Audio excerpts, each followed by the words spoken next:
In a world where battlefield dominance is decided in seconds, a new beast has arrived.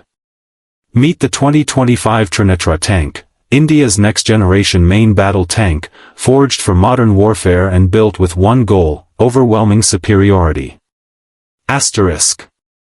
Named after the Sanskrit word Trinetra, meaning three eyes, this tank embodies multidimensional awareness, with thermal imaging, radar-assisted targeting, and 360-degree AI surveillance systems. Asterisk.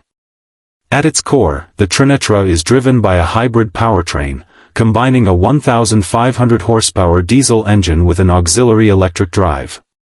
That means silent movement for stealth ops and a reduced heat signature. Asterisk. Armed with a 125mm smoothbore cannon, capable of firing APFSDS rounds, programmable airburst shells, and even anti-tank guided missiles, the Trinetra isn't just a tank. It's a mobile fortress. Asterisk.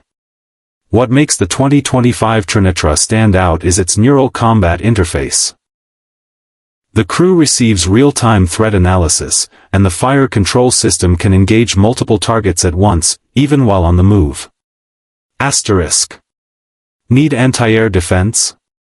The Trinetra's active protection system can intercept incoming rockets and drones with hard kill and soft kill measures, including laser dazzlers and electromagnetic jamming. Asterisk.